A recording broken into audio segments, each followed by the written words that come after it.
Skin care করতে করতে কি আপনি বিরক্ত? স্কিনে অনেক কিছু লাগানোর পরেও কি স্কিনের সমস্যাগুলো যাচ্ছে না? চোখের নিচের কালি, ব্রণের সমস্যা? তাহলে আজকের ভিডিওটা আপনার জন্য। আসসালামু আলাইকুম, কেমন আছেন সবাই?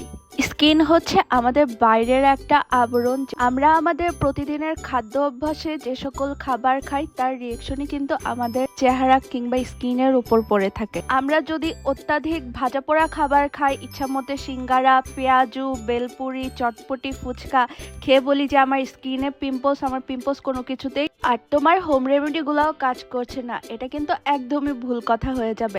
একটা সুন্দর বিউটিফুল হেলদি লাইফ যদি আমরা লিড করি তাহলে আমাদের স্কিনের চেঞ্জেসটা আমরা নিজেরাই দেখতে পারবো। তাই আমাদের প্রত্যেকের উচিত স্কিন কেয়ারের সাথে সাথে খাবার দাবার গুলো একটু সচেতন ভাবে খাওয়া। তো আজকে সকালে উঠেই দেখে বাসার মধ্যে 2টা ডাব রয়েছে, তো এই ডাবগুলো দিয়ে ভাবলাম একটা সুন্দর রেসিপি আপনাদের কাছে শেয়ার করা যায়, যেটা আমাদের স্কিনের জন্য অনেক বেশি গুণাগুণ সম্পন্ন। তো অনেক কষ্ট করে এই ডাবটাকে কেটে দিয়েছে আম্মু। আমি অনেক চেষ্টা করছি, কোনোভাবেই পারি নাই। হাতুড়ি, ছুরি, চাকু সবকিছু দিয়ে ট্রাই করছি। তো এরপর কেটে নেওয়ার পর এর পানিটাকে আমি ভালো মতো বের করে নিয়েছি। তো এখানে যা যা লাগবে সবগুলো ইনগ্রেডিয়েন্টস একদমই ন্যাচারাল, কোনো প্রকার কেমিক্যাল যুক্ত না। আর এটা যদি রেগুলার আমরা সকালবেলা খাওয়ার অভ্যাস করি তাহলে আমাদের স্কিন অনেক সুন্দর হয়ে যাবে ইনশাআল্লাহ। ডাবটা থেকে তো মোটামুটি ভালোই পরিমাণে পানি বের হয়েছে। আমার এখান থেকে লাগবে 1 গ্লাস পানি। তো আমি 1 গ্লাস পানি নিয়ে নিলাম। আর আগের দিন রাতে আমি এই চিয়া সিড গুলো ভিজিয়ে রেখেছিলাম, আর সাথে লাগবে তুকমা দানা,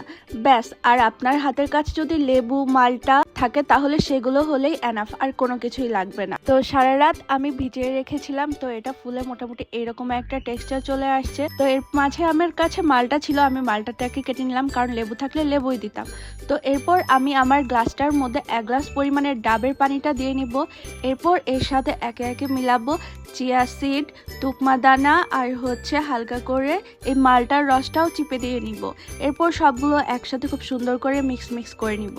চিয়া সিডকে কিন্তু সুপার ফুডও বলা হয়। তো আমরা যদি একসাথে চিয়া সিড, ডাবের পানি, তুকমা দানা মিলিয়ে খাই, এটা আমাদের ভিতর থেকে হাইড্রেশন, কোলাজেন বুস্ট আর ডিটক্সিফিকেশনও করে থাকে, যেটা আমাদের স্কিনের জন্য অনেক ভালো। চিয়া সিডে রয়েছে ওমেগা 3 ফ্যাটি অ্যাসিড, যেটা আমাদের ব্রণ কমাতে সাহায্য করে। এছাড়াও রয়েছে জিঙ্ক, যেটা আমাদের দাগ বা স্পট হালকা করে থাকে, আর ভিটামিন ই, যা আমাদের স্কিনকে হাইড্রেটেড এবং গ্লোয়িং করে থাকে। আর ডাবের পানিতে রয়েছে পটাশিয়াম, ভিটামিন সি, সাইটোকিনোনিনস, আর শরীরের অতিরিক্ত টক্সিনও দূর করে দেয়। এছাড়া তুকমা দানার মধ্যে রয়েছে প্রচুর পরিমাণে আয়রন, ফাইবার, ভিটামিন এবং ওমেগা 3 এবং প্রোটিন। সো এগুলো আমাদের স্কিনকে প্রচুর পরিমাণে কুলিং একটা ইফেক্ট দেয়।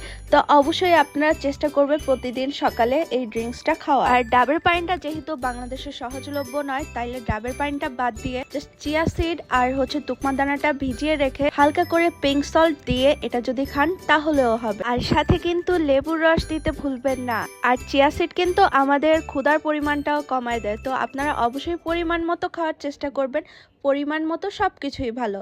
তো আজকের ভিডিও এ পর্যন্তই। আল্লাহ হাফেজ। আর ভিডিওটি ভালো লাগলে অবশ্যই শেয়ার করে দিবেন। টাটা।